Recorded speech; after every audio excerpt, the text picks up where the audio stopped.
ازيكم يا حبايبي؟ عاملين ايه؟ يا رب دايما تكونوا بخير وبأحسن حال. وحشني من الفيديو اللي فات. موعدنا النهاردة كده مع فيديو جديد، وهيكون فيديو مشتريات اول اسبوع في الشهر، شهر 1 2024. كل سنة وانتم طيبين، يا رب تكون السنة الجديدة سنة سعيدة علينا يا رب جميعا، وكل واحد نفسه في حاجة يحققها، ويا رب يرزق كل واحدة بالذرية الصالحة يا رب.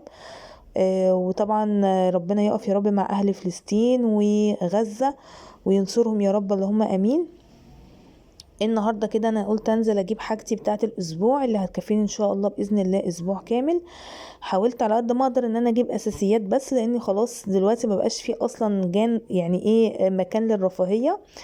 الحمد لله على كل حال. فانا يعني طبعا انا بصيت عندي في التلاجة، وبصيت عندي زي ما انتوا عارفين ان انا مشتريات الاسبوع هخليها ايه خضار وفاكهة وحاجة الفطار بس. لو احتجت حاجات بسيطة من الخزين بجيبها، بس لو اتبقى فلوس. طبعا ما جبتش لحوم النهاردة خالص، لان الميزانية ما كانتش سامحة خالص. انا طبعا نزلت بكام؟ نزلت ب250 جنيه بصراحة. قلت هحاول ان هم يكفوني. يعني انا في حاجات كنت عايزة اجيبها بس ما عرفتش، لان خلاص الميزانية بتاعتي كانت خلصت. كمان انا بحاول ان انا دايما يكون معايا فلوس امشي نفسي بيها طول الاسبوع. مثلا وانا راجعه من الشغل حبيت ان انا اجيب مثلا صنف خضار اجيبه، احتجت ان انا اجيب مثلا طماطم اجيبها، احتجت ان انا اجيب صنف فاكهه كمان اجيبه، وهكذا. يعني انا بحب ان انا اقسم المصروف الاسبوع على جزئين. جزء مثلا تلتين المصروف بتاع الاسبوع ده بنزل اجيب منه حاجتي الاسبوعيه، والتلت التاني بخليه معايا في البوك، يعني لو احتجت حاجة بقى طول الاسبوع. خلاص، يا رب تكون الفكرة وصلت لكم. المهم ان انا جبت اول حاجة كده هي البطاطس النهاردة الكيلو منها ب16 جنيه. انا بصراحة قلت له انا عايزة اوزن لي ب30 جنيه بس. يعني ال2 كيلو المفروض ب32، انا قلت له لا حط لي ب30 بس، عشان خاطر ايه الكسور دي، يعني على عشان خاطر ايه الميزانية بتاعتي وكده. هي مش هتفرق في حاجة، بس يعني قلت عشان ايه تكفي وكده. فانا دول يعتبر 2 كيلو بطاطس. دي بطاطس طبعا تحمير، حلوة جدا، و مش اول مرة اجيبها، يعني كل اسبوع بجيبها. دي كانت اول حاجة كده معايا. تاني حاجة معايا هي الطماطم ما شاء الله حمرا وحلوة وجميلة وبصوا جامدة.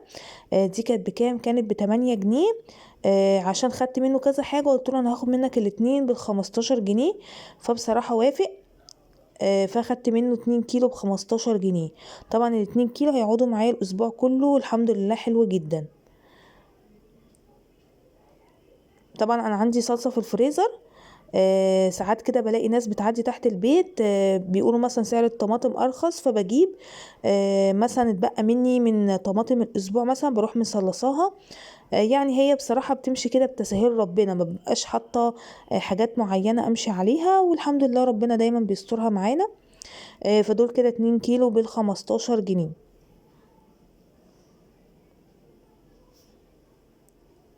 يعني حاولي ان انت قبل ما تروحي السوق تكوني كاتبه حاجتك اللي ناقصاكي، بالكميات كمان اللي بتكفيكي اسبوع كامل.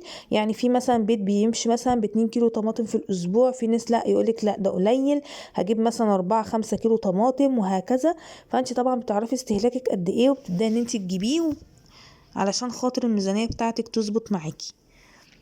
بصوا بقى، لو كنتوا شفتوا الفيديو بتاع مشتريات اخر اسبوع في او اخر كام يوم في الشهر اللي هو اللي فات، كنت جبت 2 كيلو بصل من الاحمر، كان الكيلو ب30 جنيه. والحمد لله فرست كله وسبت حوالي 5 صغيرين، قلت عشان لو احتجتهم فريش. فانا بصراحة عندي بقى كده اكياس بصل في الفريزر هتنفعني كتير جدا، ممكن لاسبوعين من الشهر او حتى 10 ايام. فالمهم انا قلت كده هجيب كيلو بصل، فجبته المرة دي بقى ابيض. الكيلو منه كان ب20 جنيه، والاحمر كان ب30 جنيه. فانا قلت بصراحة انا، لا تقريبا ده كان ب15 ولا ب20، مش فاكرة والله بصراحة. المهم ان انا قلت كده ايه، انا اولى بالسعر واجيب ايه كيلو من الابيض ده. فده كده كيلو واحد بس بصل. زي ما قلت له كان الحمد لله مش محتاجه بصل، بس طبعا بما اني ان انا مش محتاجه، فلما اجيب مثلا كيلو ويتركن، واجيب الاسبوع الجاي مثلا كيلو ويتركن، فيبقى عندي كميه اروح مفرزاها. انتوا فاهمين وجهه نظري؟ يعني انا هستهلك اللي استهلكه، وطبعا الباقي هروح مفرزاه. الحاجة اللي بعد كده اللي جبتها، جبت البتنجان ده بصراحة عجبني قوي. انا الحمد لله عندي لسه البتنجان الاسود اللي كنت جايباه معاكم في فيديو مشتريات ال150 جنيه لسه ما عملتهوش. فانا كنت جايبه كيلو، فانا جبت النهارده كيلو من البتنجان المخدد ده، بس ده كان الكيلو منه ب10 جنيه. فانا بصراحه نفسي رايحه قوي للمحشي، لاني بقالي مده كبيره جدا ما عملتهوش. فانا قلت عايزه اعمل اكله محشي.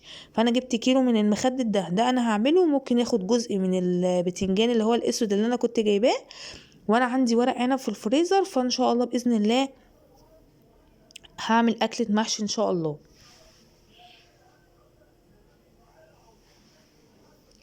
دوت كان الكيلو منه ب10 جنيه، فانا جبت كيلو واحد بس بصراحه. ما شاء الله حلو وجميل، وانا بحب الحجم ده في المحشي، ما بحبوش يبقى كبير قوي ولا صغير قوي.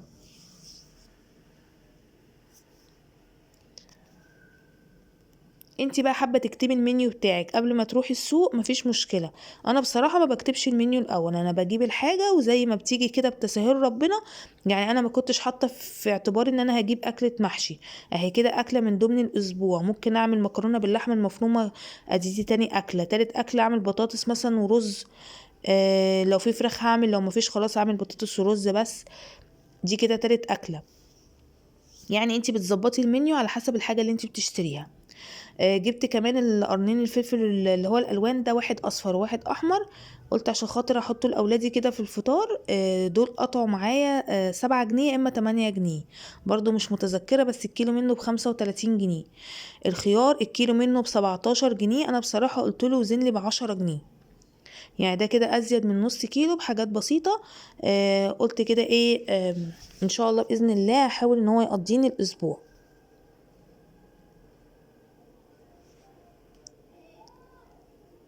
طبعا بما اني ان انا بقى هعمل محشي، فانا طبعا محتاجه خضره المحشي. وبما ان الخضره ما شاء الله حلوه وكمان رخيصه، الحزمه بجنيه.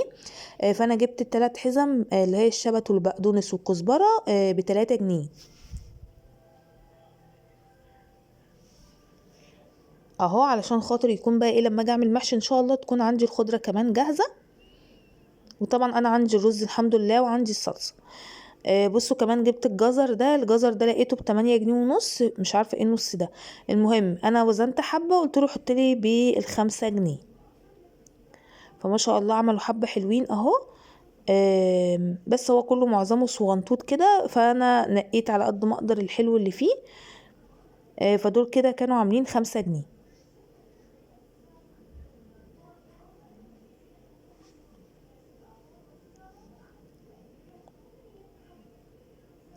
زي ما قلت لكم انا كنت نازله ب250 جنيه تقريبا، حطيت من 5 ل10 جنيه فوقيهم. كده 260 في الحدود دي يعني.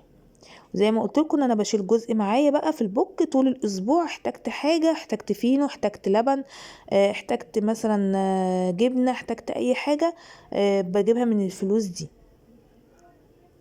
ما بحبش اصرف الفلوس كلها اول ما بنزل، عشان ممكن اقعد البيت الاسبوع، ممكن احتاج حاجه يعني ايه، طوارئ ولا حاجه يكون معايا فلوس على جنب.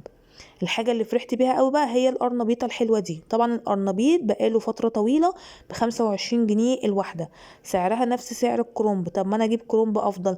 بس بصراحة انا بقالي كتير نفسي رايحة لها يعني، وانا بحب اعملها قوي قرصة كده. قرص يعني، قرنبيط بتبقى حلوة قوي متحمرة كده وبتبقى جميلة.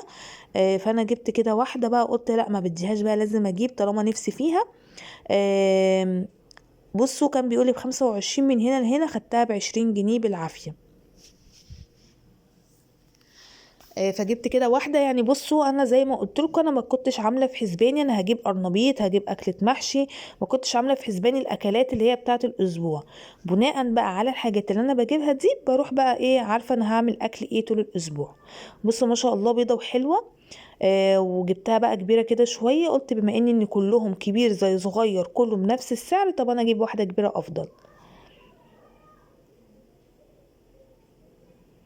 برضو دي انا هعملها كده في خلال الاسبوع ان شاء الله. بس انا طبعا مش عارفة انا هعمل كل يوم ايه بالظبط، بس حسب بقى تسهيل ربنا وحسب بقى ما ربنا يديني كده الصحة. وابدأ ان انا اعمل الاكل اللي انا جايباه. الحاجة اللي بعد كده جبت الفلفل الرومي ده والفلفل الحار كان ب12 جنيه. برضو عايزة اقول لكم ان انا الفلفل اللي انا كنت جايباه في مشتريات ال150، انا كان عندي فلفل بفتح التلاجة لقيت ان انا كنت شارية فلفل فرحت واخداه مفرزاه. برضو انا لسه عندي الفلفل اللي انا جبته في مشتريات 150 ده، فانا بصراحة خدته بقى في اليوم ده ورحت برضو مفرزاه.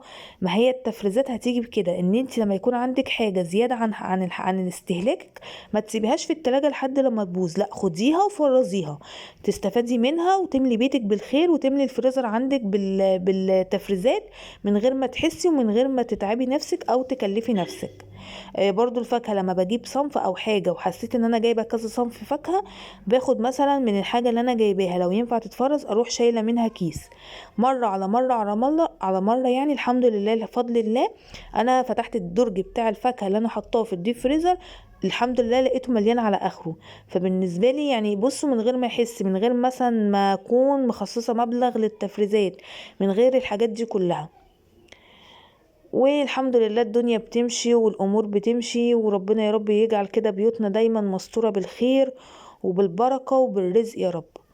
بالنسبة للفاكهة بقى ان انا جبتها، انا جبت صنفين من الفاكهة النهاردة. جبت الجوافة دي ما شاء الله حلوة جدا، دي كانت كيلو منها ب15، انا جبت كيلو واحد بس بصراحة عشان كنت عايزة اجيب صنف تاني من الفاكهة. انا بصراحة قلت يا اما اجيب 2 كيلو جوافة بال30 يا اما اجيب صنف فاكهة مثلا صنف جوافة ب15 واجيب معاها صنف تاني، وجبت هو اليوستفندي او اليوسفي كان ب12 جنيه، انا جبت كيلو وربع بال15. فالحمد لله انا جبت كده صنفين في حدود 30 جنيه، حلو جدا جدا.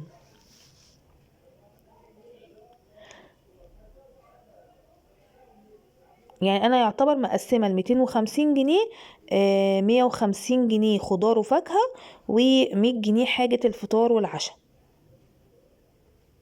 هنيجي بقى لحاجه الفطار والعشاء، اول حاجه كده جبت البرطمان العسل الصغنطوط ده، انا كنت جبته قبل كده ودي تاني مره ب20 جنيه.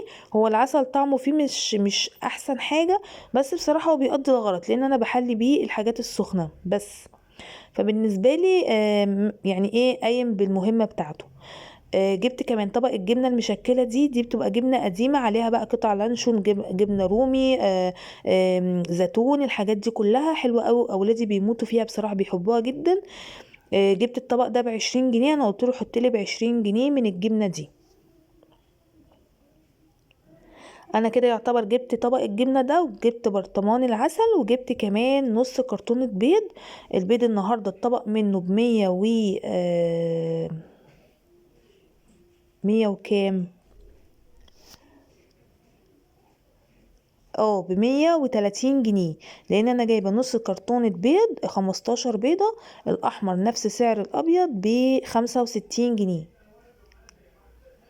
يعني كده 65 جنيه و20 جنيه عسل و20 جنيه جبنه، يعني كده 105، يعني عدت ال100 جنيه. زي ما قلت لكم انا حاطه 5 أو 10 جنيه فوق ال250 جنيه. بالنسبة للجبنة أنا عندي لسه علبة جبنة في التلاجة مفتوحة، وعندي لانشون، وعندي جبنة رومي، وعندي كيس لبن، قلت لما يخلص هبقى أجيب غيره. ودي كده مشتريات النهاردة، ما تنسوش اللايك.